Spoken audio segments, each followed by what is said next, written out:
Hello class, my name is Tori-Lyn Smith, and I chose to do my project on the book Willow, Weep for Me, A Black Woman's Journey Through Depression by Meri Danquah.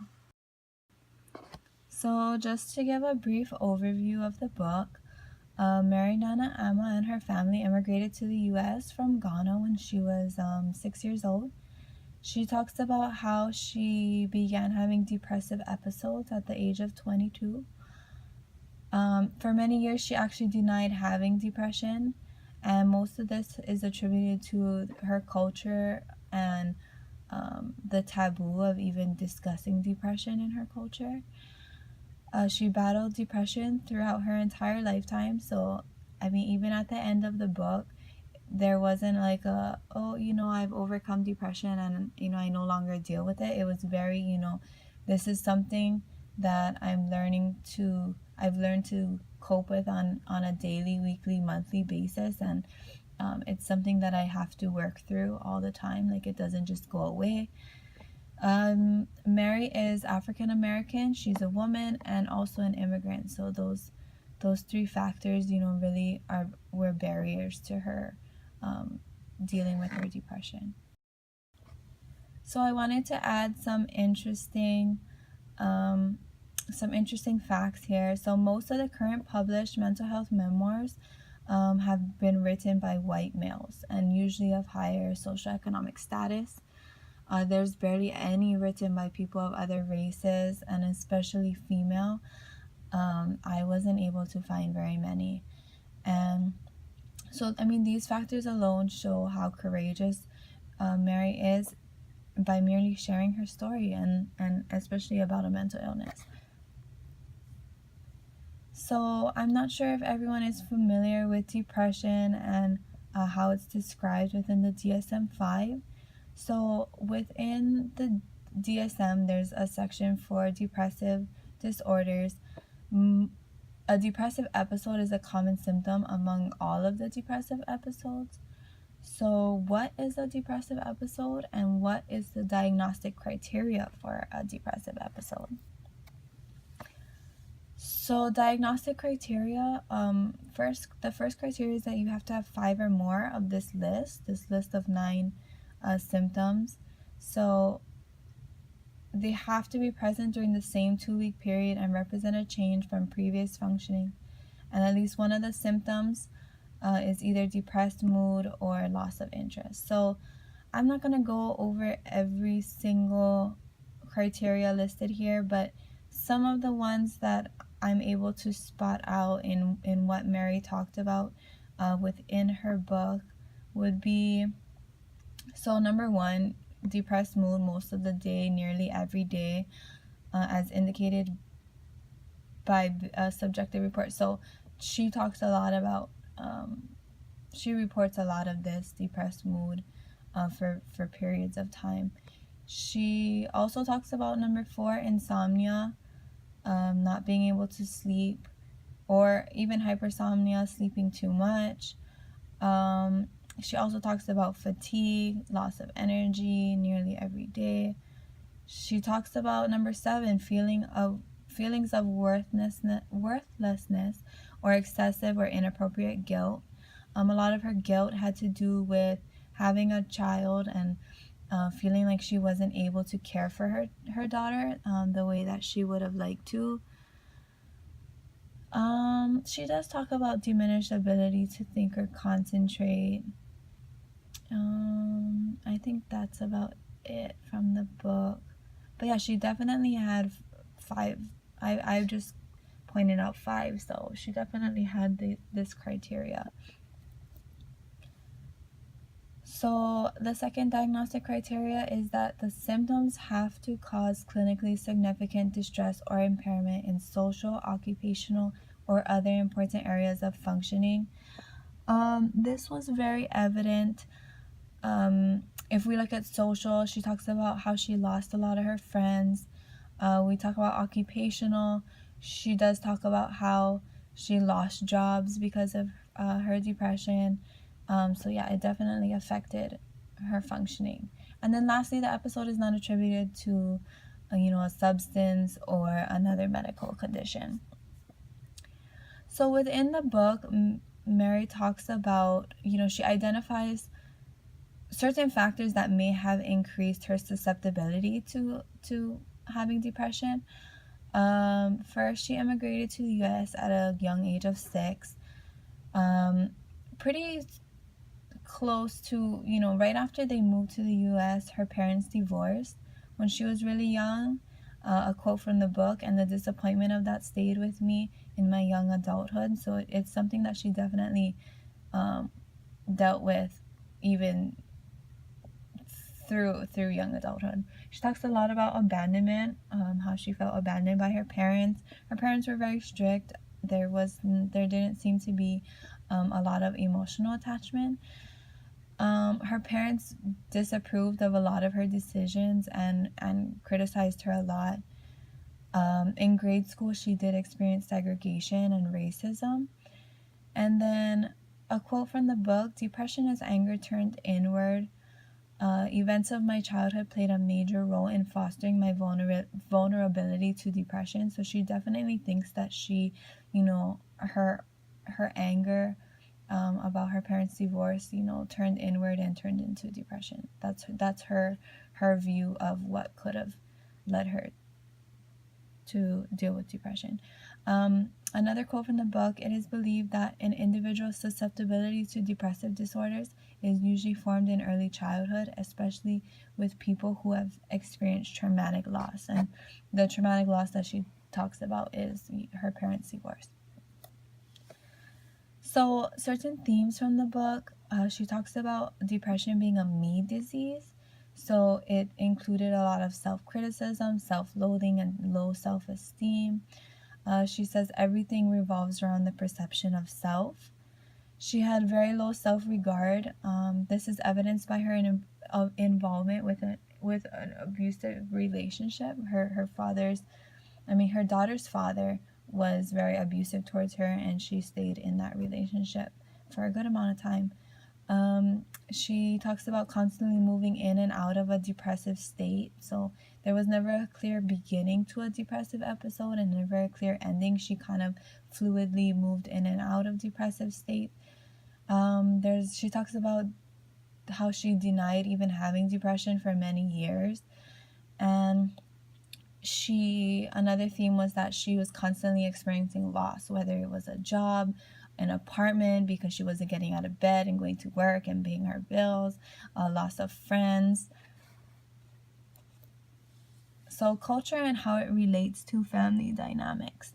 So Meri had a very distant relationship with her parents. Her experiences as a young child definitely created anger, sadness, and spitefulness towards them. She talks about being really angry towards her parents a lot of the time. So in African American culture, talking about your parents in a negative way or talking about other people's parents in a negative way is definitely frowned upon. Like, it's just not something that you do. And there's very minimal safeness to discussing any problem with her parents. So I did a little side by side. Since she's from Ghana, I did, her parents, really adhere to Ghanaian culture. And so in that culture, it views depression as being very Americanized. So they saw it as, she became too Americanized and now she has, this is like what we would call a first world problem, depression. So a quote from the book: "I grew up trying to find my own personal balance between two distinct cultures. I have always felt torn between the rigid mores of Ghanaian culture and the overly permissive attitudes of Americans." So, and then when we look at African American culture, which is what she was, adopted into, moving to the U.S., so Black women in African American culture are supposed to be very strong. They're supposed to be the caretakers. They're supposed to be nurturing. They're supposed to be healers. This is a quote from the book: "Emotional hardship is built into the structure of their lives." So being an African American female means that, having a mental illness equates to weakness. That's how it's viewed. So African American people share the same stereotypes about mental illness. She often heard comments, from African Americans about, you've been hanging out with too many white folk. She's heard comments about her ancestors and how if our ancestors got through slavery, you can make it through anything. Take your troubles to Jesus, not a psychiatrist. And then if there were no comments like that, there was silence. So it was either, it was negatively viewed, or you just didn't talk about it. Okay, so when we look at this memoir and compare it, to the Ting, Tumi, and Chung text that we've been reading, there were certain themes that I noticed were in the book. So the first theme was acculturation. So this is the degree of identity change that occurs when an individual moves from a familiar environment to an unfamiliar one. So, as I discussed earlier, how her and her family immigrated to the U.S. at a young age. She talks about, her parents viewed her as becoming too Americanized, and her parents did not acculturate the way that she did. Her parents' beliefs regarding depression were still very rigid in their Ghanaian culture. Another intercultural communication theory that I saw from the book was gender socialization. This refers to the meaning and interpretations we hold concerning our self-image and expected other images of femaleness and maleness. So, for example, in many cultures, not just African American, but in many cultures, women are expected to be nurturing. They're expected to be the primary caregivers. But for this book, when you add being African American to existing gender norms, African American women are supposed to be very strong. And that's why, just talking about depression is a taboo in this culture. And then the last applicable theory I saw, so when we talk about temporal value orientation, there's 3 different time sense. So there's future-oriented time sense, which is, planning for desirable short-term, medium-term developments and setting out clear objectives to reach them. There's present-oriented time sense. That's just the here and now. That's what's valuable here and now. And then past-oriented time sense, honoring historic and ancestral ties and respecting wisdom of elders. So if we look at culture-wise, white European Americans tend to be future-oriented time sense. But when looking at African American culture, African Americans tend to use a combination of past, present, value solution.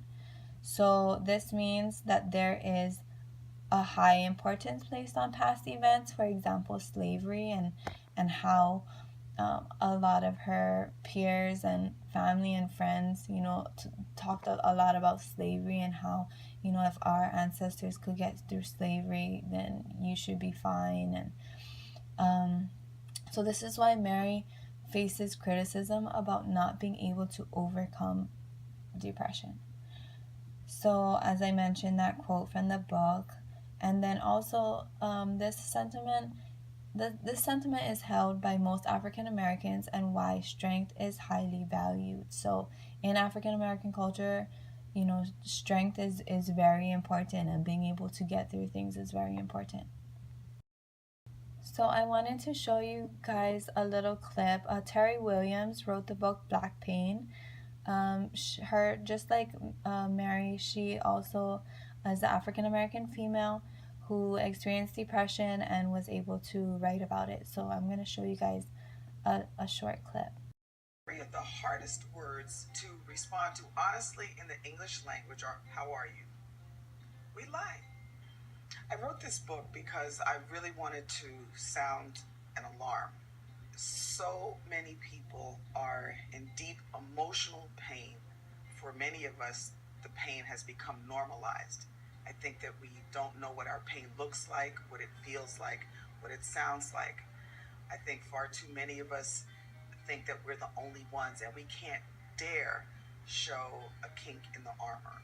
Meanwhile, everybody that we know, everybody on the planet has holes in them. And you never know how many holes there are in the person next to you. I know that depression is universal. Black people in this country have a whole other set of circumstances that impact on our pain. We either internalize it and we have major illnesses, hypertension, heart disease, cancer, or it comes out. We'll self-medicate with drugs, alcohol, food, and sex, gambling, working 24/7, and the hurting and the killing each other. 3 years ago, I experienced what was probably the darkest bout of depression I ever experienced. Literally broke down for almost 9 months. And sometimes I would end up at a business meeting and would literally marvel at how I was able to wear that mask. That just 2 hours ago, I was on the floor in tears. It was not just the pain that I was feeling, it was the stress of pretending that I was fine. I think for so many, we just don't know how to start the conversation. So Black pain, it just looks like we're not hurting, is my expression of faith in the Black community. Let's start the conversation. Then you find out that you're not standing on that ledge by yourself. The ledge, it's concrete, but it's cracking every day because there's so many of us standing on it. So I hope you guys enjoyed that little clip. I'm definitely planning on reading her book, and I think it's really interesting, and there are definitely parallels between her book and Meri and Emma's book. And so that's it. I hope you guys enjoyed this presentation. Let me know if you have any questions. Go ahead and comment any questions that you might have. And thanks for watching.